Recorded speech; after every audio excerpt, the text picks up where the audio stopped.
Welcome to KNR news bulletin. ముందుగా headlines.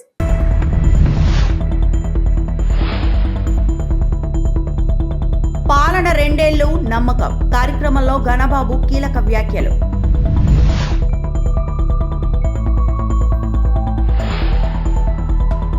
TDP కార్యకర్త కుటుంబానికి 5 లక్షల ప్రమాద బీమా చెక్కును అందజేసిన బొబ్బిలి ఎమ్మెల్యే బేబీ నాయన.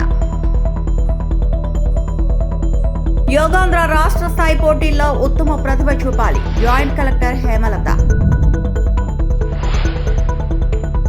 12వ అంతర్జాతీయ యోగా దినోత్సవం పురస్కరించుకొని పార్వతీపురం మన్యం జిల్లాలో యోగాంధ్ర కార్యక్రమాలు జిల్లా collector doctor N Prabhakar Reddy నేతృత్వంలో ఉత్సాహభరితంగా విజయవంతంగా కొనసాగుతున్నాయి. ఈ మేరకు విజయవాడలో జరగనున్న యోగాంధ్ర రాష్ట్ర స్థాయి పోటీలకు జిల్లా స్థాయి పోటీల్లో విజేతలను జిల్లా రెవెన్యూ అధికారి మరియు జాయింట్ కలెక్టర్ కె హేమలత ఆధ్వర్యంలో కలెక్టరేట్ ఆవరణ నుండి బుధవారం ప్రత్యేక వాహనంలో పంపించారు. వారికి అవసరమైన అన్ని సదుపాయాలను వాహనంలో ఏర్పాటు చేశామన్నారు. ఈ టీం కు నోడల్ అధికారిగా నియమించిన tribal welfare deputy director Vijayashanti, ఇతర లైజైనింగ్ సిబ్బంది, యోగా ట్రైనర్స్ కు డిఆర్ఓ తగు సూచనలు జారీ చేశారు. పోటీల్లో పాల్గొనే అభ్యర్థులతో ఆమె మాట్లాడుతూ రేపు ఎల్లుండి జరగనున్న రాష్ట్ర స్థాయి పోటీల్లో మంచి ప్రతిభ చూపించి జిల్లాకు గుర్తింపు తీసుకురావాలని ప్రోత్సహిస్తూ వాళ్ల ఉత్సాహాన్ని నింపి శుభాకాంక్షలు తెలియజేశారు. జూనియర్, యంగ్, సీనియర్లు కలుపుకొని జిల్లా నుండి మొత్తం 35 మంది పోటీల్లో పాల్గొనున్నారని తెలిపారు.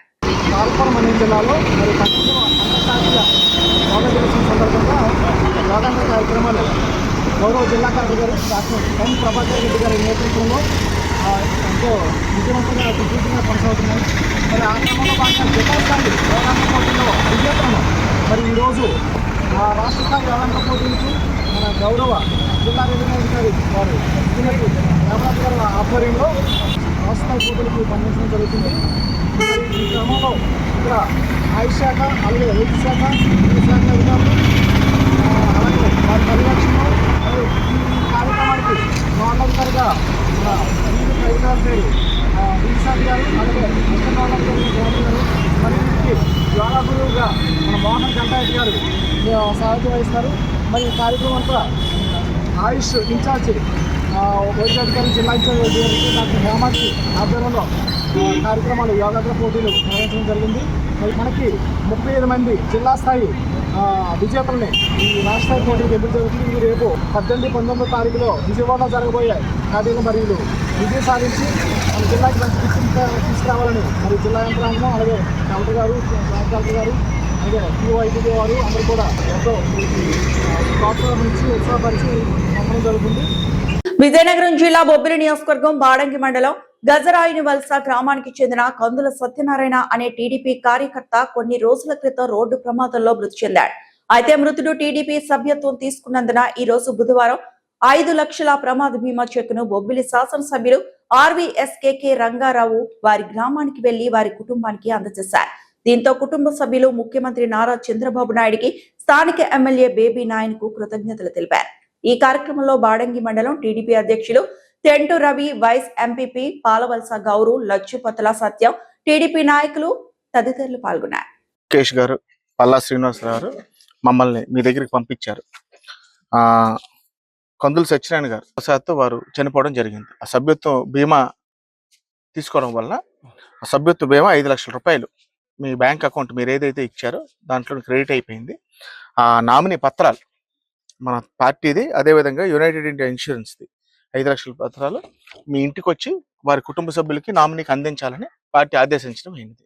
వాళ్ళ సభ్యత్వం తీసుకోవడం వలన, తెలుగుదేశం పార్టీ సభ్యత్వం తీసుకోవడం వలన ఒక మంచి ఆలోచన. తెలుగుదేశం పార్టీని నమ్ముకున్నటువంటి వారికి అందరికీ కూడా అనుకోని ఆపద జరిగితే, కష్టం వచ్చినప్పుడు పార్టీ అండగా ఉండాలన్న ఒక ఉద్దేశంతో ఇది ప్రవేశపెట్టి ఇవాళ ఈ 5 లక్షల రూపాయలు మీ కుటుంబానికి ఎంతో కొంత ఉపయోగపడుతుందని మేమందరం కూడా ఆశిస్తున్నాం. చంద్రబాబు నాయుడు గారు పెట్టిన మాకు 5 లక్షల రూపాయలు చెక్కు 9 ద్వారా మాకు వచ్చేయండి. అతనికి కృతజ్ఞతలండి. మేము రుణపడి ఉంటాం. దీనివల్ల మా కుటుంబం మేము ఏదో లబ్ధి పొందామండి. సామాజిక సేవా కార్యక్రమాల్లో అమ్మ భగవాన్ ట్రస్ట్ ఎప్పుడు ముందుంటుందని అమ్మ భగవాన్ సేవకుడు వాకాడ ధనరాజు అన్నారు. ఈ మేరకు జీవీఎంసీ 64వ వార్డ్ గంగవరంలో వాలీబాల్ క్రీడాకారులకు వాలీబాల్ నెట్ అందజేశారు. ఈ సందర్భంగా వాకాడ ధనరాజు మాట్లాడుతూ సమాజానికి ఎంతో కొంత సేవ చేయాలనే దృక్పథంతోనే ఇటువంటి కార్యక్రమాలు చేస్తున్నట్లు తెలిపారు. గంగవరంలో కబడ్డీ, క్రికెట్, వాలీబాల్, బ్యాడ్మింటన్ వంటి క్రీడల్లో రాణించే వారు అధికంగా ఉన్నారని, వారిని ప్రోత్సహించేందుకు నా పూర్తి సహాయ సహకారాలు అందిస్తానన్నారు. క్రీడల్లో రాణించి గంగవరంలో ఇప్పటికే అనేక మంది ఉద్యోగాలు కూడా సాధించారన్నారు. ఇప్పటి వరకు అమ్మ భగవాన్ ట్రస్ట్ ద్వారా 10కి పైగా కార్యక్రమాలు చేస్తామని, రాబోయే రోజుల్లో మరెన్నో సేవా కార్యక్రమాలు చేస్తామన్నారు.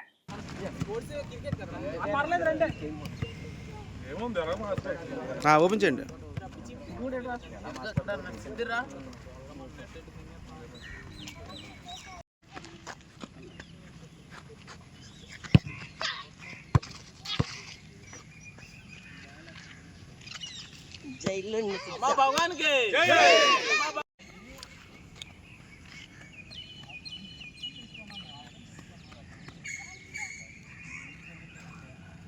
వీడియో మా ఎల్లాజీ తమ్ముడికి నమస్కారం. మా 3 గ్రామాలు ఎంతో ఐక్యంగా క్రీడా రంగంలో ముందుకెళ్తున్నాం. చెప్పాలంటే కబడ్డీ రంగంలో మా గంగవరంలో పోలీసు అయ్యి ఉన్నారు. తర్వాత పోస్టల్ డిపార్ట్మెంట్లో ఉద్యోగాలు చేస్తున్నారు కబడ్డీ విషయంలో అయితే. అలాగే క్రికెట్ రంగంలో ఇప్పుడిప్పుడు ముందుకెళ్తున్నారు తమ్ముళ్ళు. ఇంకా వాలీబాల్ రంగంలో అయితే తమ్ముళ్ళు స్కూల్ మీట్లో కానీ నేషనల్లో ఆడి మా ఊరికి ఎంతో పేరు తీసుకొచ్చి ఉన్నారు. మాకు సాయశక్తులు అమ్మా భగవాను అనుగ్రహంతో అనేక కార్యక్రమాలు ఊర్లో చేయాలని మేము కోరుకుంటూ ముందుకు వెళ్తున్నాం. ఇంకా చెప్పాలంటే క్రీడా రంగంలో గంగవరం ఎప్పుడు ముందుకు ఉంటుంది. క్రమశిక్షణకి గంగవరం ఎంతో పేరు ఉంది. ఆ పేరుని ఇంకా ముందుకు తీసుకెళ్లాలని కోరుకుంటూ మా అవకాశం ఇచ్చిన కేఎన్ఆర్ మీడియా వారికి ధన్యవాదాలు తెలియజేస్తున్నాను. ముందుకి ఇంకా క్రీడా రంగంలో కాకుండా విద్యారంగంలో కూడా మా వంతు సాయశక్తులు ప్రయత్నించి పెన్నులు కానీ, పుస్తకాలు కానీ, చదువుకోవడానికి ఫీజులు కానీ అమ్మా భగవాన్ అనుగ్రహంతో హెల్ప్ చేయడానికి మీ ధనరాజు ఎప్పుడు ముందుకు ఉంటాడని సెలవు తీసుకుంటున్నాం. విశాఖ గాజువాక కార్యకర్తలకు అండగా టీడీపీ పార్టీ ఎప్పుడు ఉంటుందని విశాఖ జిల్లా తెలుగు యువత ప్రధాన కార్యదర్శి మొల్లి పెంటిరాజు అన్నారు. ఈ మేరకు విశాఖ స్టీల్ ప్లాంట్ ప్రమాదంలో మరణించిన తెలుగుదేశం పార్టీ కార్యకర్త గోక్యాడ సూరిబాబుకి తెలుగుదేశం పార్టీ సభ్యత్వ కార్డు ఉన్నందున కార్యకర్త సంక్షేమ నిధి నుంచి కుటుంబంకి 5 లక్షలు ఇస్తున్నట్లు తెలిపారు. టీడీపీ రాష్ట్ర అధ్యక్షుడు గాజువాక ఎమ్మెల్యే పల్లా శ్రీనివాసరావు ఆదేశాల మేరకు సూరిబాబు కుటుంబాన్ని 75వ వార్డు తెలుగుదేశం నాయకులు పరామర్శించారు. ఈ సందర్భంగా వారు మాట్లాడుతూ కాంట్రాక్ట్ కార్మికులు మరణిస్తే ఇదివరకు నష్టపరిహారం ఇచ్చి చేతులు దులుపుకునేవారని, కానీ కేంద్రంతో చర్చలు జరిపి రాష్ట్ర ముఖ్యమంత్రి నారా చంద్రబాబు నాయుడు చొరవతో కాంట్రాక్ట్ కార్మికులకు కూడా పర్మనెంట్ ఉద్యోగం ఇచ్చేలా దేశ చరిత్రలోనే నిర్ణయం తీసుకుని దాన్ని 90 రోజుల్లోనే అమలు పరుస్తారని, కుటుంబ సభ్యులందరూ ధైర్యంగా ఉండాలని, వారికి కూటమి ప్రభుత్వం ఎప్పుడు అండగా ఉంటుందని తెలిపారు. డాడీ 23 ఇయర్స్ వరకు 23 ఇయర్స్ అలా చేశారు స్టీల్ ప్లాంట్లో కాంట్రాక్ట్ లేబర్ కింద. సో అదే కాంట్రాక్ట్ లేబర్ కింద ఉండి నన్ను డిప్లొమా చదివించారు, బీటెక్ కూడా చదివాను నేను. సో ఇప్పుడు నేను కోచింగ్ తీసుకున్నాను హైదరాబాద్లో. నా ఎంబీఏ కూడా అయిపోతుంది ఈ సంవత్సరం. బట్ నాకు ముందు రోజే నైట్ బస్ ఎక్కించి పంపించారు హైదరాబాద్. ఇలా నేను కూడా చెప్పడం జరిగింది డాడీకి, ఇలా చెల్లిని మమ్మీని చూసుకోమని. బట్ నెక్స్ట్ రోజు కరెక్ట్గా ఈ రోజుకి ఈ సోమవారానికి వారం రోజులు అయింది, నాకు కాల్ వచ్చింది.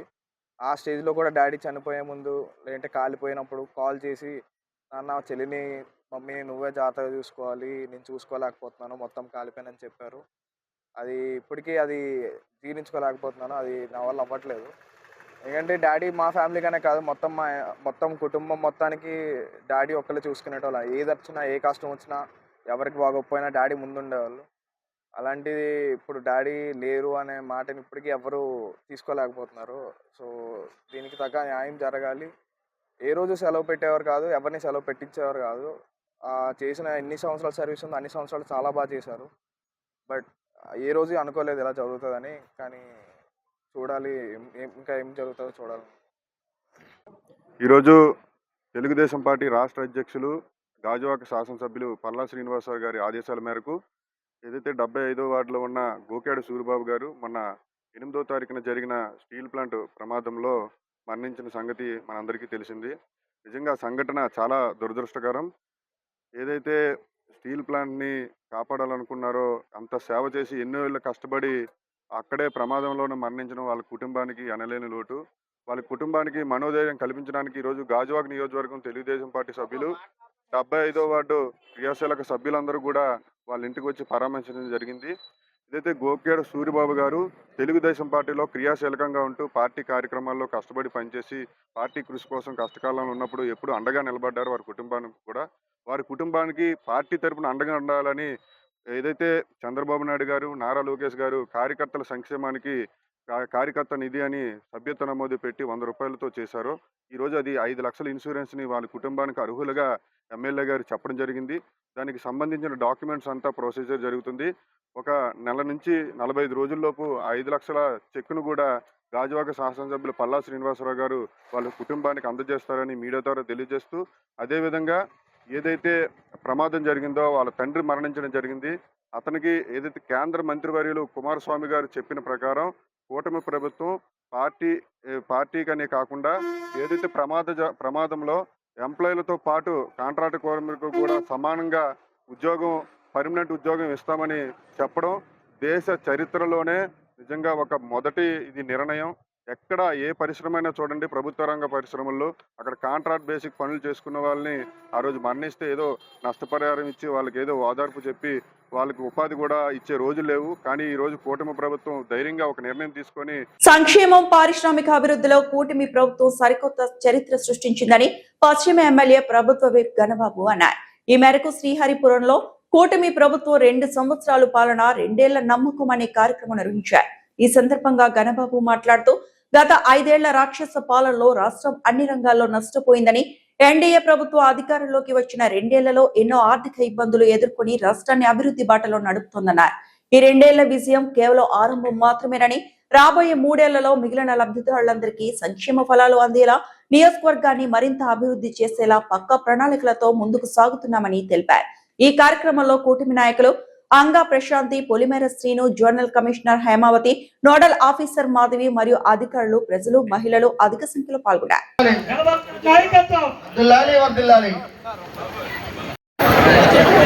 దయచేసి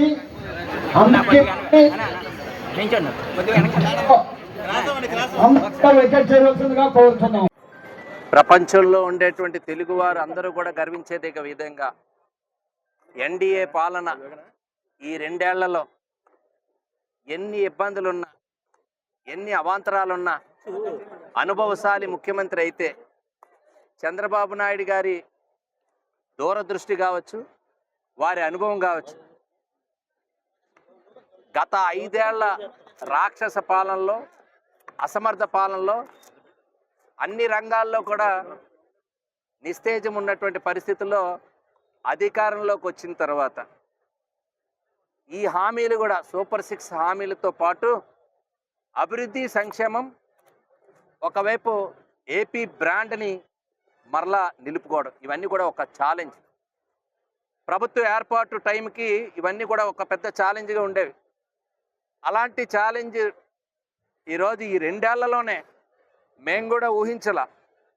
సూపర్ 6 కాదు, ఈరోజు మళ్ళా బ్రాండ్ని నిలుపుకునే విధంగా ప్రపంచవ్యాప్తంగా మన రాష్ట్రం వైపు పెట్టుబడిదారులు చూసే విధంగా, ఆ రకమైనటువంటి నమ్మకాన్ని కలిగించే విధంగా ఈరోజు 2 ఏళ్ల పాలన సాగిందనడానికి ఏమాత్రం అనుమానం లేదు. అటు అమరావతి పరుగులు పెడుతుంది, అటు పోలవరం ప్రాజెక్టు మరల గాడిన పడింది. ఈరోజు ఏవైతే పెట్టుబడులకి ఒక ఆంధ్రప్రదేశ్ ఒక అడ్రస్గా, దేశంలో పెట్టుబడులు వస్తే దాంట్లో అగ్రస్థానం ఆంధ్రప్రదేశ్ ఉండటం అనేటువంటిది ఒకసారి ఆలోచన చేస్తే, ఎన్డీఏ పాలనలో ఆంధ్రప్రదేశ్కి ఈరోజు నరేంద్ర మోడీ గారి సహకారం, చంద్రబాబు నాయుడు గారి ఆలోచన విధానం, ఈరోజు దానికి తోడుగా నారా లోకేష్ గారు ఒక యువ నాయకుడిగా ఈరోజు ఐటీ సెక్టార్లో ఏదైతే మంత్రిగా ఉన్నారు, విద్యాశాఖకు ఉన్నారు, రాష్ట్రం వైపు ఐటీ ఇండస్ట్రీస్ కానీ ఇటువైపు రావడానికి ఆయన నిర్ణయాలు, ఒకవైపు పంచాయతీరాజ్ శాఖ మంత్రిగా పవన్ కళ్యాణ్ గారి ఒక స్ఫూర్తి, ఇవన్నీ కలబోసి ఈరోజు రాష్ట్రం పరుగులు పెడుతుంది. ఆ ఇబ్బందుల నుంచి ముందుకు వచ్చాం. ఒక రైల్వే జోన్కి ల్యాండ్ ఇవ్వలేని పరిస్థితిలో గతంలో ఉంటే, ఒక 3 రాజధానులంట అనేటువంటి ఆలోచనతో రాష్ట్రం గతంలో ఉంటే, ఆ బ్రాండింగ్ అన్నీ పడిపోయిన తర్వాత ఆంధ్రప్రదేశ్ బ్రాండ్ని నిలిపే విధంగా ఈరోజు మనం సఫలీకృతులయ్యాం. దానికి 3 ఎకనామిక్ రీజన్స్ని ఈరోజు తిరుపతి, అమరావతి, విశాఖపట్నం. అందులో విశాఖపట్నంలో మీ అందరూ చూశారు, విశాఖపట్నం ఒక గూగుల్, లేకపోతే ఒక కాగ్నిజెంట్, ఒక టీసీఎస్, ఈరోజు ప్రపంచ దిగ్గజ సంస్థలు విశాఖ రావటంలో ఎంత కృషి దాని వెనక ఉంటుందనేటువంటిది మనం అందరూ ఆలోచన చేయాలి. ఇవన్నీ కూడా ఉపాధికి సంబంధించి, రాష్ట్ర ఆదాయానికి సంబంధించినటువంటి అంశాలు. సో అలాంటివన్నీ కూడా శరవేగంగా నడుస్తున్నాయి. ఇన్ఫ్రాస్ట్రక్చర్ విషయంలో కూడా రోడ్ల మార్గాలు, అందుకనే రైల్వేకి కూడా మన జోనల్ హెడ్ క్వార్టర్స్ ఉంటే అనేక పెట్టుబడులు వస్తాయని రైల్వే, అదేవిధంగా పోర్ట్స్కి, అదేవిధంగా టూరిజం, ఫుడ్ ప్రాసెసింగ్ ఇండస్ట్రీ, ఇలా ఫార్మా, ఇట్లా ఏ రంగాల్లో ఉపాధి ఆదాయం పెరుగుతుందో ఏ ఒక్కటి కూడా వదిలిపెట్టకుండా ఈ రాష్ట్రంలో ఏ ప్రాంతం అనువైందో ఆ ప్రాంతానికి ఈరోజు మనం ఆదాయాన్ని తెచ్చుకునే విధంగా మనం ఇవన్నీ సమకూర్చుకున్నాం కాబట్టి పెద్ద ఎత్తున ఈరోజు రాష్ట్రంలో సంక్షేమం అందగలుగుతుంది. ఒమాన్ దేశంలో జరిగిన దాడుల్లో విశాఖపట్నంకి చెందిన మెరైన్ ఇంజనీర్ పట్నాల సురేష్ మరణించడం అత్యంత బాధాకరమని విశాఖ ఎంపీ భరత్ అన్నారు. ఈ మేరకు శ్రీహరిపురంలో నివాసం ఉంటున్న మెరైన్ ఇంజనీర్ పట్నాల సురేష్ కుటుంబాన్ని విశాఖ ఎంపీ శ్రీభరత్ పరామర్శించారు. ఈ సందర్భంగా ఎంపీ శ్రీభరత్ మాట్లాడుతూ, కుటుంబ పెద్దని కోల్పోతే ఆ బాధ ఎలా ఉంటుందో నాకు తెలుసన్నారు. ఒమాన్ లో జరిగిన దాడుల్లో మెరైన్ చీఫ్ ఇంజనీర్ పట్నాల సురేష్ చనిపోయి 2 వారాలు అయినా మృతదేహం ఇంటికి చేరకపోవడం తీవ్రంగా కలిచివేసిందని, కేంద్ర ప్రభుత్వంతో మాట్లాడి తగు చర్యలు తీసుకుంటానని అన్నారు. రాష్ట్ర ప్రభుత్వం వారి కుటుంబానికి అండగా ఉంటుందని, ఎప్పటికీ అప్పుడు వారి కుటుంబానికి సమాచారం అందిస్తామన్నారు.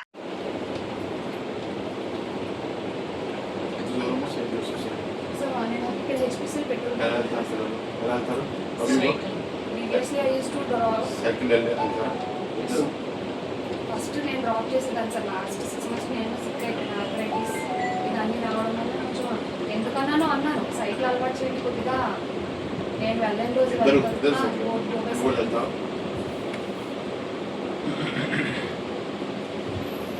Dependence sir. ఎందుకంటే బ్యాక్ ఎండ్ ఎవరు లేనప్పుడు మనం పిల్లల్ని కొంచెం మోటివేట్ చేయాలి సార్. నేను సిక్ అయితే ఎవరు లేరు చేసిన వాళ్ళు. Try to go on your own. Yes sir. వాళ్ళ ఫాదర్ అందుకే హ్యాపీగా ఉంటారు సార్. ఎప్పుడు they never took their pressure sir. Always goal pressure on my head sir. Which are all support sir. I also didn't give him that pressure because I know what pressure he is facing there sir.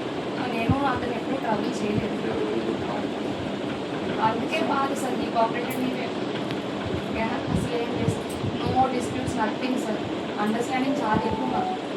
మొన్న state of హార్మూజ్లో 3 భారతీయులు అటాక్లో చనిపోయారు, US అటాక్లో చనిపోయారని మనందరం న్యూస్లో చూసాము. మన విశాఖపట్నం పశ్చిమ నియోజకవర్గంలో ఉండే పట్నాల సురేష్ గారు ఆ 3లో ఒకరు చాలా దురదృష్టం చనిపోవడము.